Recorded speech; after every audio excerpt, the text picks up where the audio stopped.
So good morning, guys. Good morning, everyone. So in the previous session, yesterday's session, I covered a few computers basics, as you can see here in this particular slide number 9, right?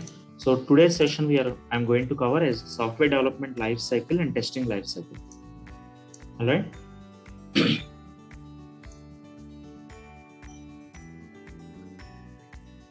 Right. Okay. So these are the typical phases in any software development life cycle. Any typical software development life cycle. These are the different phases in software development life cycle. The first one is requirement analysis and requirement gathering. Requirement gathering and analysis, basically, right? So any software development life cycle starts with requirement gathering and analysis, wherein the client requirements, we will collect the requirements from the client. See, suppose a new application has to be developed, right? And some service-based company got that requirement, right? First, they collect the client requirements, what they are expecting from the application, and what is the who are the target users, right? And what should be the architecture of the application, right? Or else what is the purpose of the application, whether it is a web application or a mobile application. All these requirements will be collected from the client, and then that requirement analysis will be done properly. So once the requirement analysis is done, architecture team will be designing the application. So they will design the application, like they will define the architecture of the application. The architecture team, they will define the architecture of the application. So that is called as design phase, right? And once the design phase is done, then implementation comes into picture. So where your development team will be actually writing the code, right? So let's take some analogy to understand this. So first let's say, for example, you want to construct a house, right? You want to construct a house and you go to an engineer, civil engineer, right? So they will collect your requirement first. So what exactly are you looking for? Whether you want to construct a 2 BHK or 3 BHK, and how many floors you want to construct. So first they will collect all your requirements from you, and accordingly they will draft a plan they will give a plan for your house, isn't it? So that is nothing but designing phase. So once the designing is done, once they give the plan, right, floor plan and all, then you'll start, the team will be constructing the house, right? Yes, clear guys, able to follow? So that is nothing but implementing the design. Whatever plan is given here, we are implementing that design here, our plan here.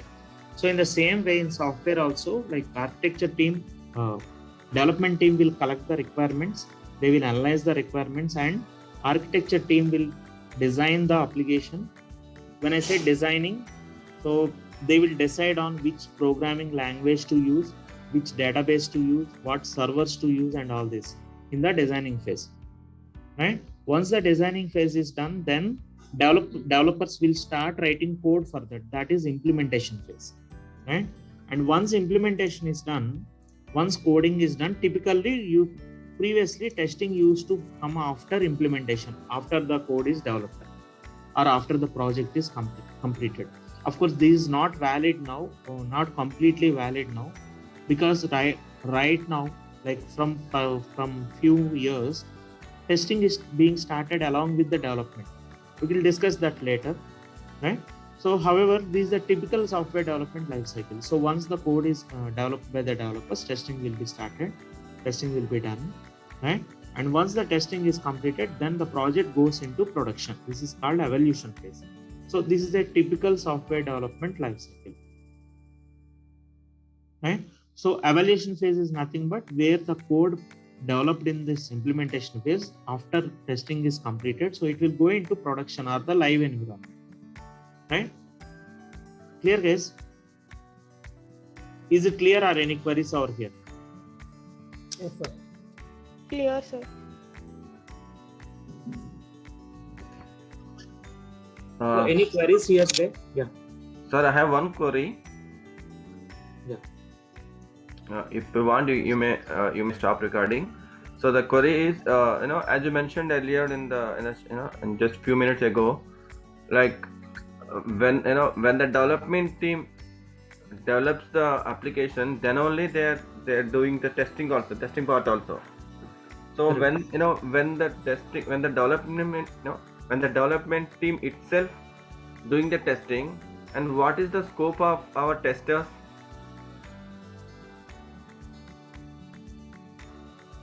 Development team will be doing unit testing, so they will be testing their piece of code in the, so that is unit testing. What developers do is unit testing, right? I'll come to that in the next slide, Vijay. Okay, Okay. sure. So Okay. that will be whatever testing done by developers is unit testing, right? So we call that as white box testing. So once all the pieces of code are integrated together, integration testing will be done and functional testing will be done. So which I covered in the next slide. Okay, sir. Sure. Thank you. Yeah. So this is my favorite quote about testing. To tell somebody that they are wrong is called criticism, and to do so officially is called testing, right? And let's discuss what is testing life cycle. So here I addressed your query will be addressed, right? So whenever developers, as soon as the developers start writing some code, right, they will do unit testing. They will do unit testing means they will test their piece of code, whatever piece of code written developed by the developers, that will be tested by the developers themselves, which is called as unit testing. And this unit testing is also called as white box testing. So white box testing is white box testing done during the development of an application by the developers, right, during the coding phase. So, and why is this called white box testing? Because developers know each and every internal of the application. They know all the details of the application, what code is being developed and all. They know about that. So that is called as white box testing.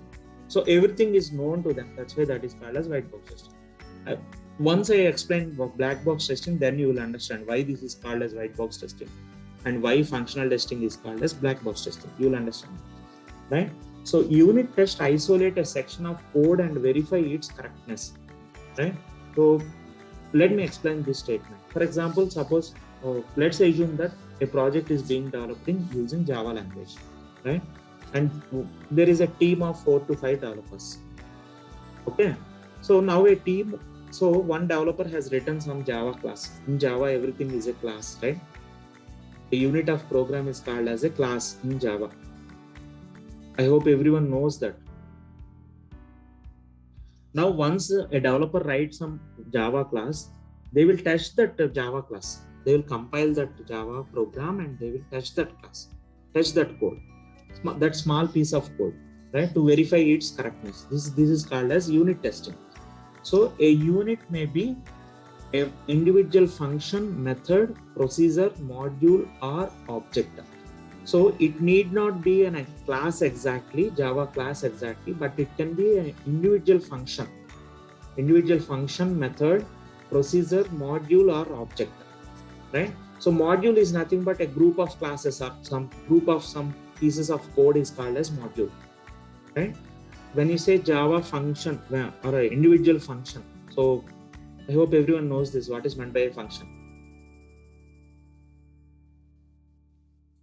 We'll discuss that later. If you are not aware of what is meant by a function, method, procedure, we'll discuss that later in the coming up sessions. Okay. So for now, remember that when I say unit testing, a unit can be a function, method, procedure, module, or object. Right? And now, understood guys, what is white box testing or what is unit testing?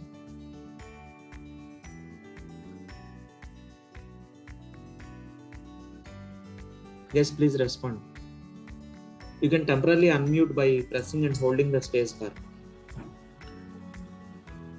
It is a test which will be done during the development stage. It's a piece of test which will be done by the developers, not by testers. Right. Correct. Now, The next type of testing is integration testing. See, as we discuss each of these, So we'll the get a white clear- box testing is come under functional testing, right? Or performance testing. Which one? This white box testing is come under functional testing, right? No, it doesn't come under functional testing. Functional testing is like done by QA team in QA environment. I'll come to that. Please wait. I'll come to that. Okay. The next type of testing is integration testing. So first, let me explain. So as I cover each of these types of testing, you will understand this. You will get a clear understanding, right? So let's take some example of a Gmail. Let's assume that. So Gmail is a Java application, and let's assume that this is a one Java class, right? This particular this left hand navigation is there, right? So let's assume that this is one Java class, and Google Meet is developed using one Java class, and Hangouts is developed using one Java class, right? Let's assume like this. So one developer is working on this Google Meet, one developer is working on Hangouts, and one developer or a team of developers are working on this primary, social, and promotion step, right? Now, eventually, once all these pieces of code are ready, they have to integrate it together, right? If we assume that one developer, one team is working on this Google Meet, one development team is working on Hangouts, and one development team is working on this particular part. Let's assume that one team of developers are working on this primary, social, and promotions. Now, so once all these pieces of code are developed, they should be integrated together, isn't it? Yes, sir. No. Yes. So once it is integrated, then only it makes a complete page, isn't it? Complete Gmail page. Yes. Right. Now, once these pieces of code are integrated together, again some testing will be done. Here, like individual functions, methods, and procedures or objects are tested, whereas here, after this integration testing is done, so the next type of testing is called integration testing, and it is done in an environment called SIT, System Integration Testing. SIT stands for System Integration Testing, right? So integration testing is defined as a type of testing where software modules are integrated logically and tested as a group. If you assume that this is one module, this particular mailbox is one module, and Google Meet is one module, or Hangouts is one module. So once all these modules are integrated together, combined together, the type of testing done is called as integration testing, right? A typical software project consists of multiple software modules coded by different programmers. So that's what I explained here, right? So this part may be developed by one team of developers. Google Meet is developed by one team of developers, different team of developers. Hangouts was developed, let's assume that Hangouts is developed by another team of developers. So these are called as modules. Google Meet is one module, Hangouts is one module, and this main mailbox is one module. If you assume like that, now once these modules are combined together, right? So again, they have to be tested for integration, whether they are integrated well or not, isn't it? Yes. See, for instance, like if I click on compose, we should get an empty mailbox like this, right? So when you click on this on the left navigation, when you click on this compose button, you should get empty mail like this, isn't it? So once these modules are integrated together, they have to perform in a well-synced manner, isn't it? So for testing, this integration is called as integration testing. Clear, guys? Integration is nothing but what is the general meaning of integration? Command of individual module. Right, combination of combining different things. A combination of different things is called as integration, isn't it? Let me clear this.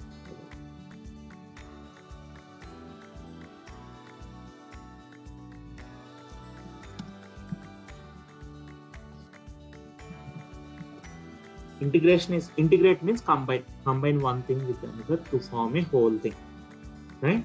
Combine one thing with another to form a whole thing. That is called as integrator. right? Now you understood, right, what is integration testing? When different modules or multiple Yes. software modules are combined together, and these modules are developed by different programmers, right? So when these are combined together, the type of testing that is done is called as integration testing. Is this definition clear now? The type of integration testing is a type of testing where software modules are integrated logically and tested as a group. Clear, guys? Okay. Right. And the purpose of this integration testing is to expose defects in the integration between these software modules when they are integrated together. So that is the purpose of this integration testing, isn't it?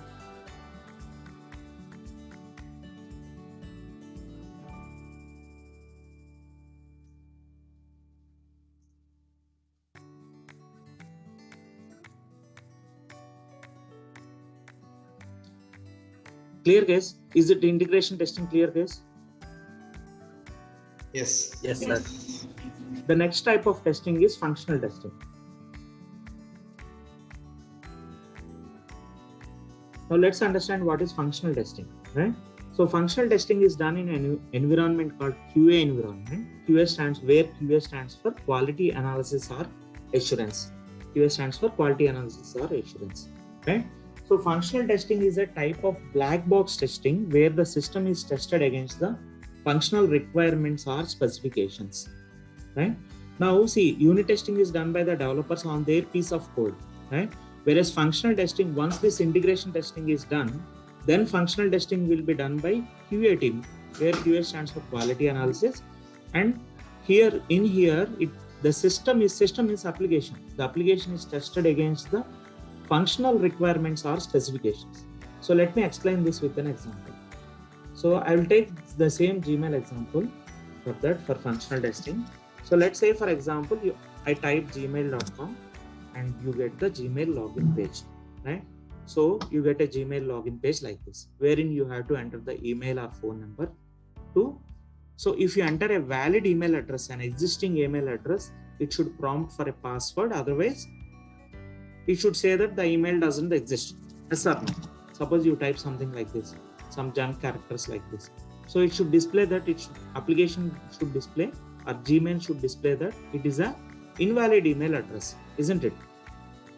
Or if you enter a valid email address like this, right? This is my Gmail address, right? So, and if I click on next, @gmail.com, @gmail.com is optional actually. That's not mandatory. So this is my Gmail address, right? And suppose if you click on next now, it should prompt for a password, isn't it? Yes. However, if you enter some invalid email address like this, it should say that if I click on next, right, it should display an error message like this in red color saying that enter a valid email or phone number, isn't it? Correct. Yes. So this is the functional requirement, or this is the functionality of this page. Clear? So this testing will be done by functional team in the QA environment. And this type of testing is called as functional testing. Clear, guys? So functional testing is called as black box testing because this QA team doesn't know may not be knowing or need not know in which language it is developed or how the code is written for them, right? So that's why this is called as black box testing. They don't know anything about they need not know anything about the code to carry this testing, this functional testing. So that's why this is called as black box testing. And you understood, right, what is meant by functional requirements or specifications? So testing the functionality of the application is called as functional testing, right? Functions or features are tested by feeding them input and examining the output. This is what I did just now. So here my email or phone number becomes the input, and output means if I enter a valid email address, it should prompt for the password. If I don't enter a valid email address, it should display some error message like this. Clear, guys? So functional testing, so functions are tested by feeding them input and examining the output. And functional testing ensures that requirements are properly satisfied by the application, right? So this ensures that requirements are properly satisfied. Means application is working as per the functionality, as per its defined functionality. So this is functional testing, and this is done by functional testing is done by QA team in QA environment. Here is where QA stands for quality analysis and assurance. Now you understood what is the difference between unit testing and functional testing, guys. Someone Got asked it. like what is the difference Yes, between sir. unit testing and functional testing, isn't it? Right. So once functional testing is completed, then performance testing will be done by performance test engineers in test environment. Test environment.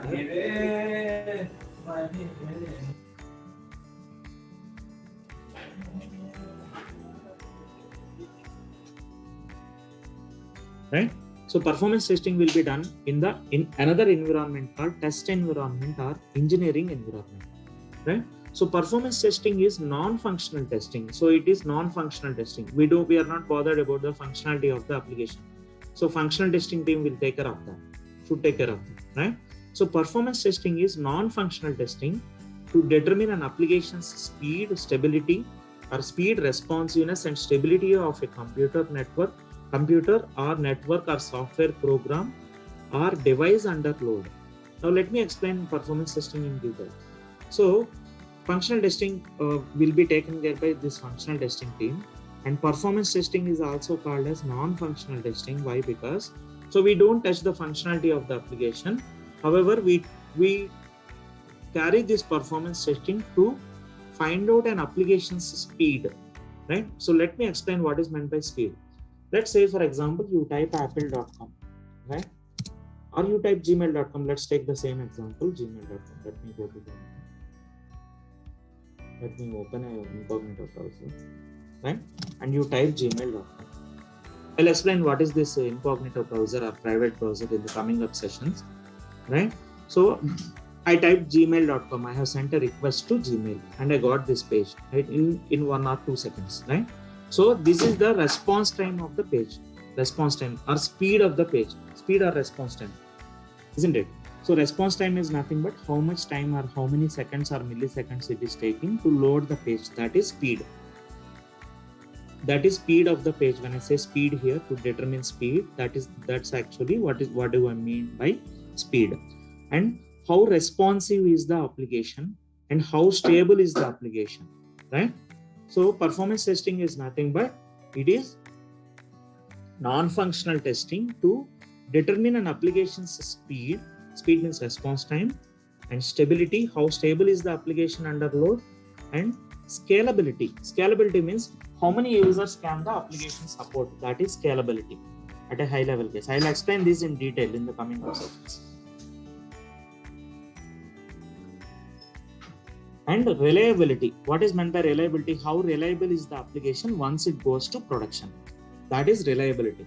So performance testing is non-functional testing to find out an application's speed, stability, scalability, and reliability, right? And this is done in an environment called test environment or engineering environment. Few organizations call it as test environment and few organizations call it as engineering environment. Is it clear, guys? This is about, of course, there are a couple of other types of testing like security testing and all this. So, but however, these are the major types of testing. Any queries here, guys? I'll take a pass here. Any queries?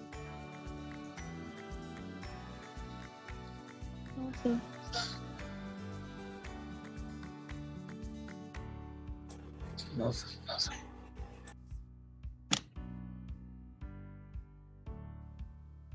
Shall we move on to the next slide? Yes.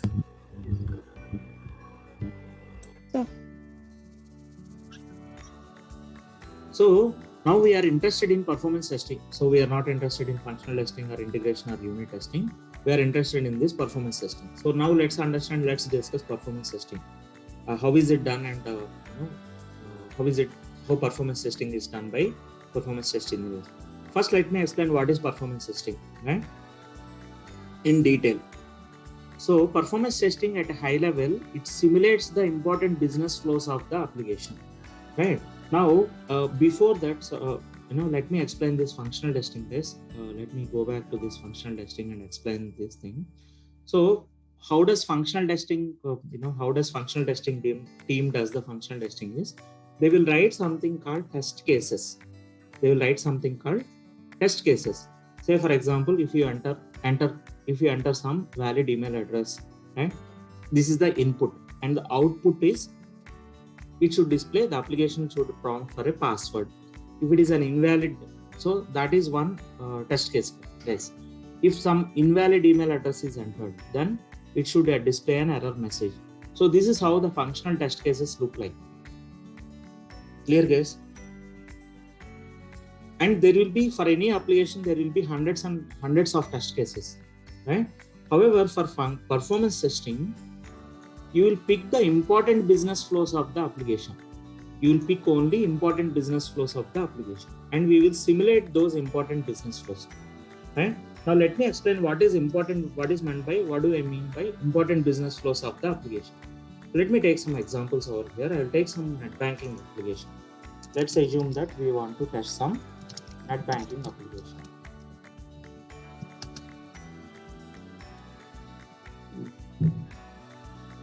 You can take any example, guys. You can take some email application like Gmail, or any travel application like Redbus or IRCTC, or any other example, right? So what do you do normally with the email application, guys? So we are, I want to explain what is meant by critical business flows or important business flows of an application.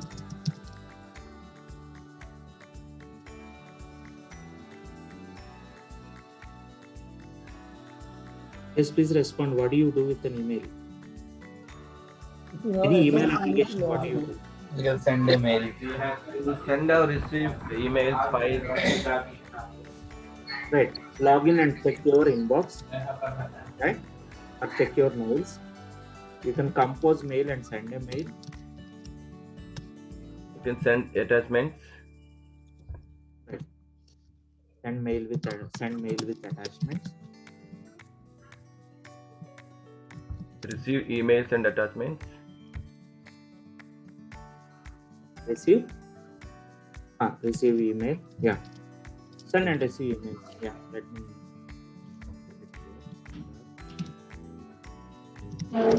Right.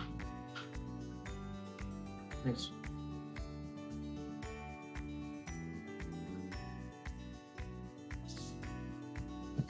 So these are the important business flows of this application, right? For an email application. Now let's understand what are the important business flows of a net banking application. Every one of you may be using some or other net banking application, right? So what do you do generally with a net banking application? Check the balance. Here we will create an account, right? So we will register and create an email account, isn't it? Yes. So if you want to use any mail, like first you have to register and create an email account, isn't it? Yes or no, guys? This is also a Yes. Yeah. Now coming to a net banking application, yes. Check the balance. Here also you have to register and create an account, isn't it? Right? And log in and check balance. Yes. Transfer the amount. Yeah. Fund transfer. Bank statement. Once in a while we'll generate a bank statement. Right? Yes. Any other offers or loans? Big trust. Offers or loans? A check for loans. Do you check for loans or offers in net banking? You can check it. Apply for credit. Status of the loan. Bill payment. Can I say that we can pay some any utility bills or loan payment, isn't it? Integration of credit cards and loan accounts. Yeah, credit card payment. Yes. And profile update. Once in a while we may update your address or Aadhaar number or phone or email, etc. Address, etc. Right? Permanent address and communication address, etc. So this falls under profile update, isn't it? So these are the critical business flows of this application, right? And if you want to do fund transfer, you have to add a beneficiary, isn't it? You may add a beneficiary or modify beneficiary. Of course, modify beneficiary, we won't do that frequently, isn't it? You can say account share, isn't it? I'll say account share. So these are the critical business flows of a net banking application, isn't it? Right? And suppose if you take some travel application, you take one last example, travel application. Travel application like Redbus or IRCTC, etc. Right? So what do you normally do with a travel application? Login. Create account. Register to account. Travel from So any application, if you want to use any application, first you will register and create an account, isn't it? Right? Yes. Then travel to login and Check search the availability. Search availability or check availability. Ticket availability, right? Yes. Select departure and arrival. Yeah, that's what I mentioned here. Search availability means here we search for departure and arrival city and we check for availability first. And then if it is available, if a ticket is available as per your requirement, you will book a ticket. Yes. and make payment. Make payment. Make payment. Log out. I'll include here as this is part of booking a ticket. Yes. And log out. Email or a text message to be delivered to the customer. Yeah, of course, that falls under booking a ticket. So once Okay. it is booked, like you'll automatically get a mail or message, right? Text message, right? Next. Once in a while, we may cancel ticket, right? Yeah, okay. So nowadays, travel applications provide provision to book a hotel room or tour packages. Room booking. Okay. Tour packages or pilgrim packages. Yes or no? Yes, sir. Right? Or else we can book a hotel room. So these are the critical business flows of any travel application, isn't it? So some applications or travel applications provide flight ticket booking, isn't it?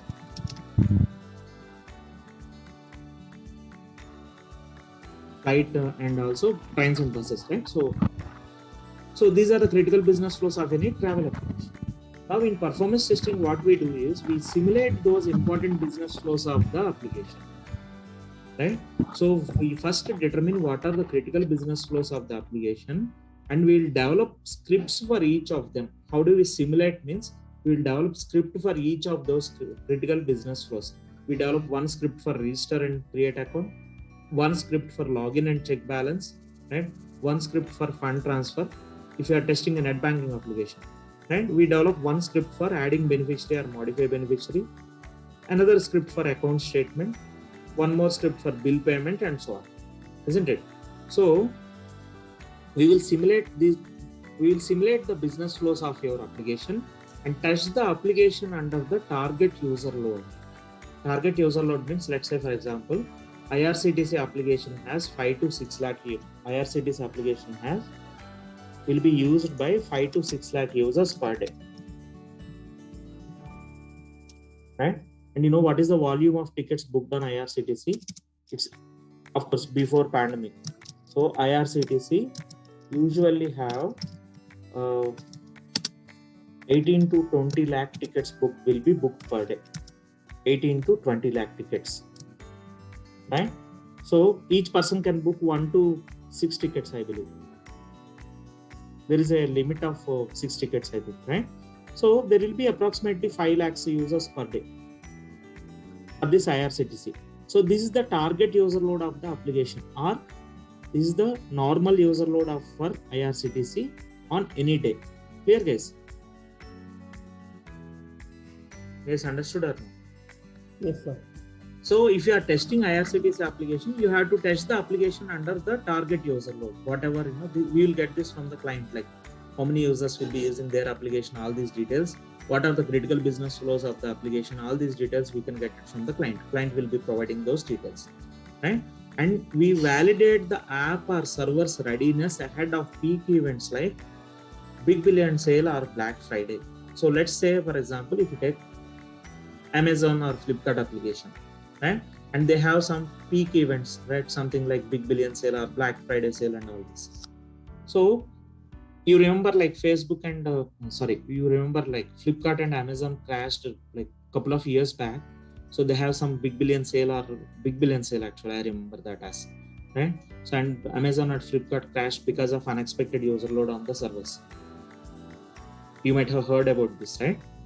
So whenever there is some peak event like this, so what does it causes? It damages the business reputation as well as loss of revenue. There will be huge loss of revenue and reputation, right? When application is not available in such peak events, whenever there is some major event like this. So to validate the app means to validate the applications or server's readiness ahead of such peak events, we do performance testing or test the application before or after version release. Whenever some new version is released, right? To test the application stability before or after a version release, we do performance testing. So let me explain this, for example. So even though IRCTC application is there for many years, some or other feature will be introduced continuously, right? Isn't it? So can you list out some features which are introduced recently? Flight booking. Flight booking, okay. There is one more feature called confirmation probability. You might have known this, right? Yes. Confirmation probability, Yes. right? So previously, before this feature was introduced, so when we book a ticket in wait listing, we don't know what is the probability of the confirmation, isn't it? Yes. So I think in 2020 or 2019, they introduced this new feature in IRCTC called confirmation probability. Once you book a ticket in wait listing, it will show you what is the probability, what are the chances of getting the ticket confirmed, isn't it? So before booking the ticket itself, it will show you like what is the confirmation probability, right? So whenever there is some new feature like this is introduced in the application, then also we do performance testing. And if you know, like Redbus introduced one feature called in 2020, last year, I believe, Redbus introduced one new feature called reschedule ticket. That means ticket extension, sir. Right. So previously, if you want to, suppose you booked a ticket for today and you want to postpone it later on for some reason, you want to postpone your travel. So you have to cancel the existing ticket, whatever ticket you booked, and you have to book it again, right? However, recently Redbus has introduced one new feature called rescheduling ticket, right?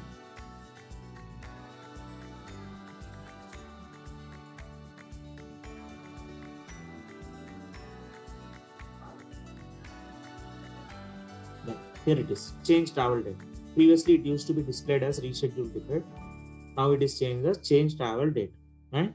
So here, what you can do instead of canceling and booking a new ticket, what you can do is you can change the travel date for the same bus, same travels,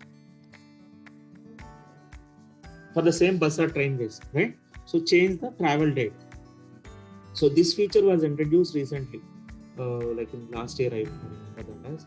How many times it is prompt to travel change, sir? How many times? If you are booking ticket now, I need to change the travel date for tomorrow. I have changed it. If I need to change for day after tomorrow also, I can change 2 times to 3 times. That is not subject matter of discussion. That is not important for us, right? Okay. I'm not sure about that. Okay, how many times we can change the travel date? I'm not sure about that. Okay, so we are discussing like whenever, when do we do performance testing or what is the purpose of doing performance testing, right? So whenever some new feature is introduced, right, we call that as a version release, right? Some new version will be released. So before releasing that feature to production, right, to the live environment, it will be tested in performance testing environment and then it will be released to production. right? So this is about performance testing at a high level. Clear, guys? Any queries?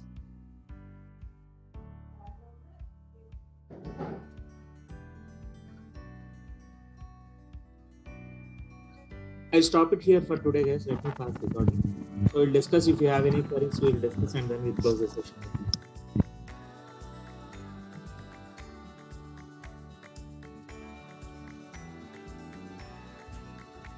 So sir, one query, like, so is all the companies are doing this performance testing for all the applications? Most of the applications does that, except very small applications. Like majority of the applications will do performance testing. Okay. So it depends on the business. It depends on the type of the application. Okay. Okay.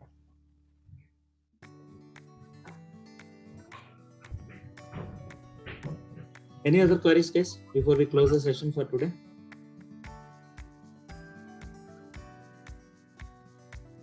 Okay, I'm taking your silence as no. So for recording purpose, like, share, subscribe to my YouTube channel. This session will be uploaded to my YouTube channel. Yes, thanks for watching and have a nice day.